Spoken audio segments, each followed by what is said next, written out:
All right. We're going to talk about the a squared plus b squared plus c squared. As you can see, I'm doing a very big overhaul on every single subject I have. So the document has changed. I had answers later on, but what you're gonna do with these kind of questions is basically, here's the question, I give you the solution. What you do is you bring out the question, like x squared. I hate doing this. X squared plus 4 absolute x plus 4, I think it's minus actually, equals 0. You try it out and I give you a solution because I believe learning is your own imperative to do. Over here we talk about the imaginary idea where, because absolute 10x minus 5 absolute equal 15, this works when we do ei omega and destroy this because of, first of all, that is Euler's formula. I keep on saying Euler's, but it's Euler's. That's how you say it. um, what does that accomplish? Well, it's because the absolute value of bi is basically the square root of a squared plus b squared. So what happens is that you're tilting the whole entire imperative equations around a little bit, um, because it's an imaginary world. Everything there is fucked up. Um, yeah. So there's a bunch of imaginary questions on that. I like having imaginary in my document because it's, let's be honest, the hardest part about imaginary is understanding that it does exist and does do real phenomena and calculates cosine and sine. That's the hardest part about these functions about imaginary. If you bring them early, I think it'll be easier. So same with calculus. What I do with calculus is that you don't really need calculus here, and you're not really forced to do any calculus, which I'm going to change all this into this format. I'm destroying the old format basically, so it's going to take some time. But you can live with learning this. But if you want the reasoning, here's the freaking reasoning. So what they did in here is that if you input x, you changed y. That is it causal? No, it's not causal. Um, you do need an input and an output, although. And in calculus, we do get a lot of questions about this formula over here. No, that one, not that way. Dx. If you don't in differential equations, this is the first formula we learn, and we don't really know where it is used, but we all know how to solve it in calculus. Y dy, which is x squared equal y squared plus c. Or actually, the correct format is this because that's convention. But who cares about convention? That's human concepts. It all matters. Whatever. Who cares? Anyway, this is what it's used for. Now, it's very hard to imagine why y square root of 2 equal x square root of 2 is an answer you could perceive, and yeah, it doesn't really make a lot of sense. But if I do a plus 4, that's that's that gives you two polar points, right?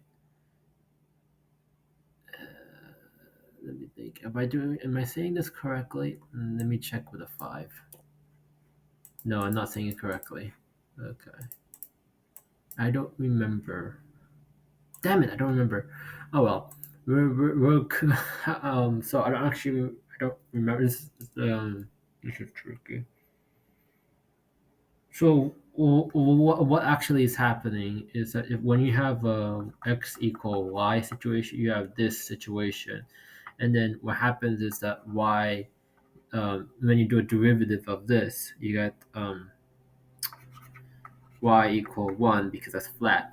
But what's happening over here is that there's a change of y and x direction. But the coordinates here, I should probably write down the coordinates. And from what I am observing, the x, I'm trying to figure out the x and y coordinates. There should be, this is definitely the x coordinate here. This is not the y coordinate. Is it? It can't be, right? Is that the coordinates? Really? No, because you're changing over here, right? It must be then. No? Am I wrong about this? Is it a slanted coordinate system? That doesn't really make any sense. No. Well, this basically observes the whole thing, and it proves everything, but hmm.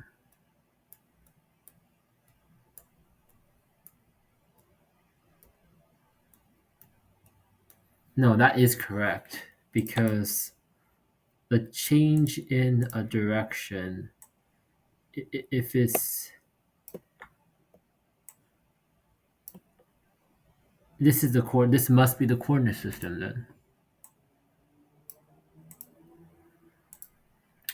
Why I'm saying that is due to um, when we do a change of y and change of x, this is proportional to the limit of this going to 0. Offhand shoot, I should probably write this better. Which equals the dy and dx, right? So this format states that excuse me, that if you were to get a point over here, and then it's all this are vectors, right? So if I had a change in x over here and change in y, that this change of y is 0. And then, but if you change over here, it goes over here. So this would be like this later on.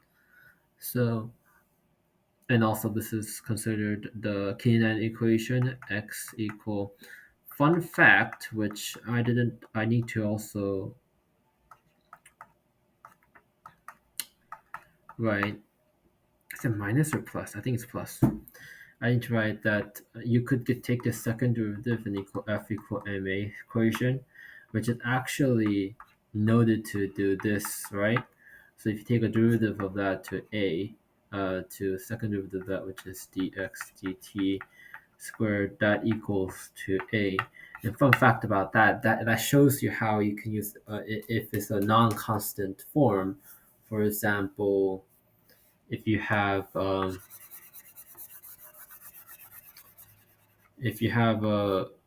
force which is negative kx, which is the spring, let's just say you want the displacement of that, well, you can take an integral of that and say negative kx squared a half. Oh, no, wait, that's not it. That's energy. Oh, wait, am I doing it wrong? Oh, no, I am doing it wrong. Ma, right? So I could say k negative m x equal a. But what you need to know that this is the change of a, x equal a. So it shows up. This eventually, if you take an integral of that, because this is a change of s, you actually have to do negative k m parentheses x in final minus x initial, and the integral of that by time, right? Because it's a time constant. So negative k divided by m change in t equal v, right? But because because of that differential equation of x thing, you actually get a differential equation that you finally get this thing, I believe, m plus b x.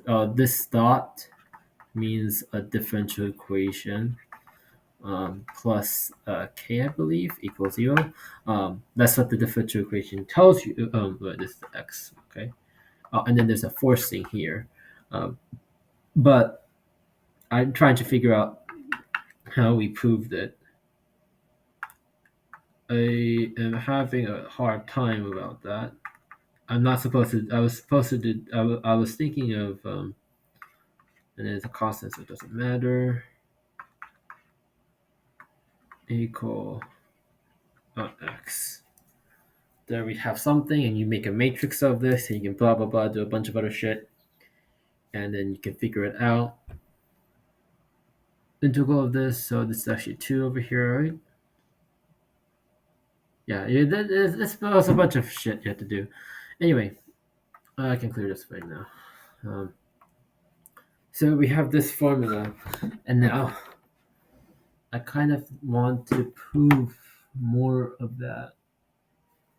I want to visually see it. That's the thing. But then you need a differential equation. This is already a differential equation. What I would do then is go to MATLAB and do some vector analysis. No, that would be slope analysis. And you should be able to figure that out. Let's see if Desmos has a Desmos vector field calculator. Field. Oh, it's not a slope field. The thing about vectors, you need dy dt, and then dy dxt, and then divide these two, so you can get dy dt divided by dx dt, which gives you dy dx. That's just a rule. I guess that's the wrong one. That's vector. I meant slope field calculator. Maybe this one helps. Yes, this is what I'm looking for. And then this is how it should be. And then this is a constant. Here it is. So you can kind of see each and every. Oh, what is this point over here for? Is the movable slope? What does this do? Oh, it allows you to move in this slope field. So earlier we were looking at a vector field, but this is a slope field, which is explosion. It looks like explosion. If I were to see this, this would not be Beeble stable, I don't think. Actually, let me check if that's Beeble stable. Um, can I even do that? X dx equal y dy. Take the Laplace of that. Am I allowed to do this? But it's not a derivative in that state. So I don't think you can take a Laplace of it, but if I were to do that, yeah, I cannot do that because that's impossible. No, because this needs a dt and dt a time domain. So if I were to do this, I would be doing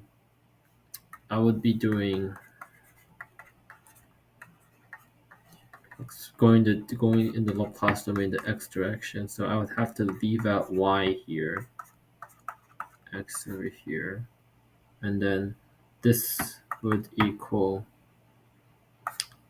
ys plus s with initial condition of y0.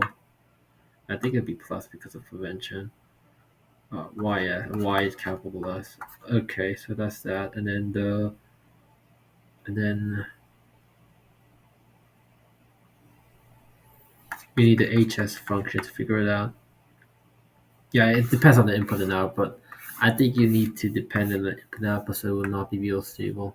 You have to figure that out instead, which is a pain in the ass. So sure enough, it's a pain in the ass. Okay, so we have this field, right? Um, um, yeah, it's an interesting field element, but it doesn't prove anything. Listen, you can kind of see the right triangle, but you can't.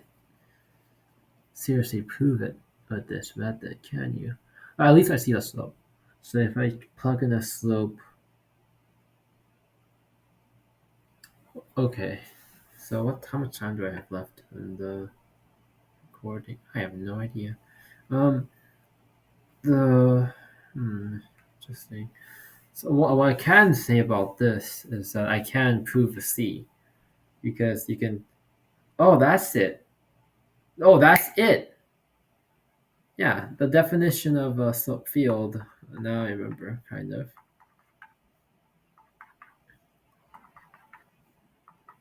Actually, I should put that in there. The slope field of this. This is something I should put into the document. Um, uh, maybe underneath here. Figure that out later. I have to explain what that is, but because that's a differential equation, which is 20D, which they don't explain this, so whatever. That's their fault. So what happens here with a slope field is that once you choose a C in the y direction, because we have a this is the bottom is x, top is y. So when we plug in a so basically a constant a.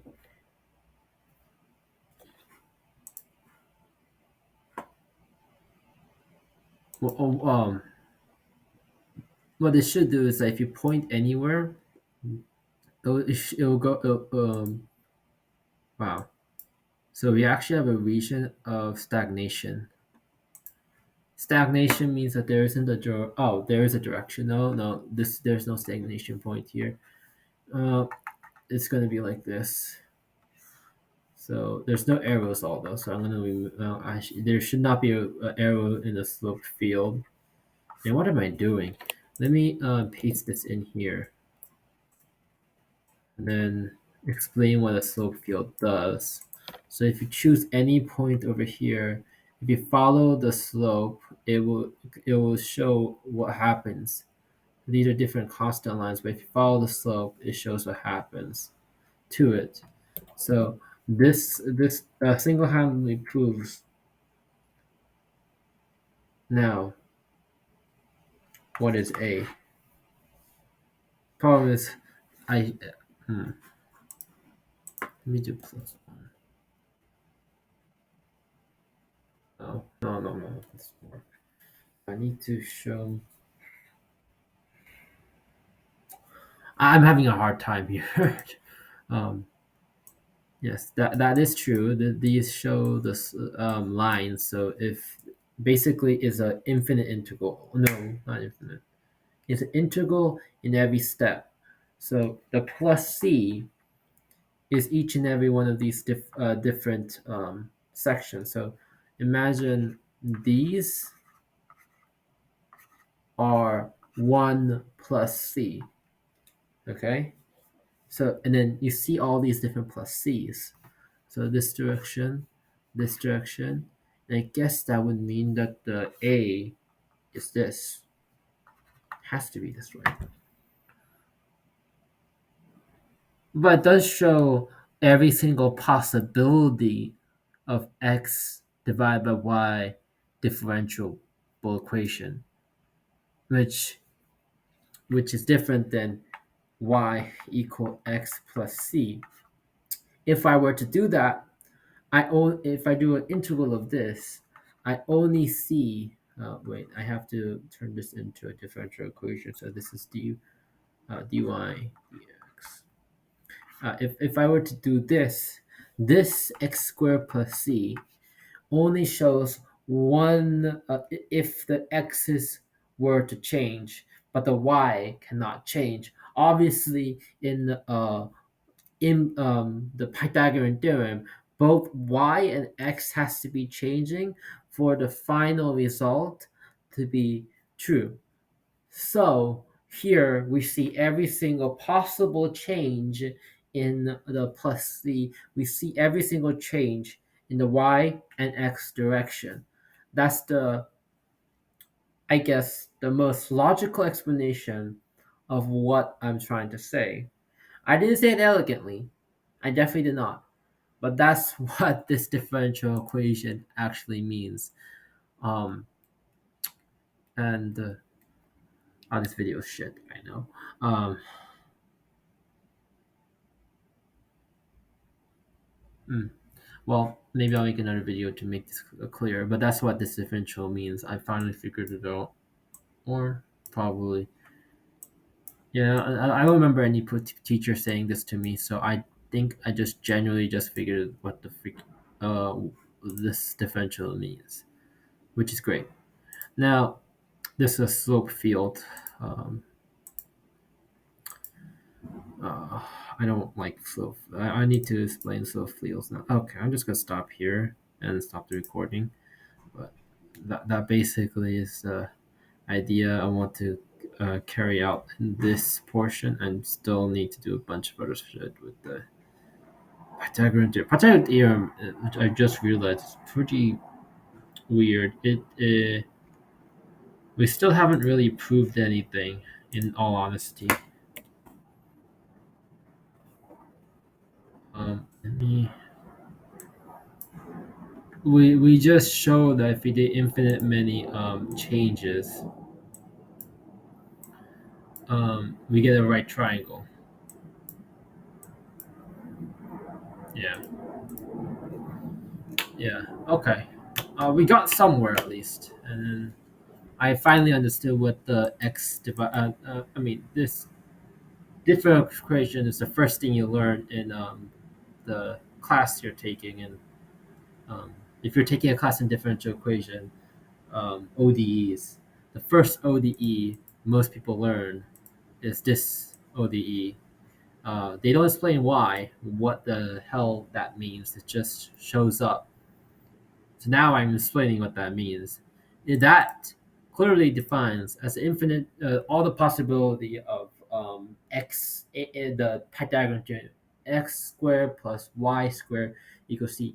And now the funny part is, in reality, we only use the real portion of it because the negative part is also true. The negative, all these portions are true, but we don't really need to go to negative a squared to figure anything out. So we don't really need to use any of the negative. Fun fact that I just realized. We only use the positive real because that's the easiest thing to use. And it won't matter because it's square turns to positive everything. So it makes sense to only use the real portion. Huh. Interesting. All right. Well, I think I explained it horribly, but I think it got through the calculus portion of Pythagorean theorem, explaining that shit. I'm mad at my professor for never explaining that to me because it's cool and it's very easy. It's just something I wish that professor did. But I did get a bad differential equation professor, which is none of my business. But he got fired. That's funny.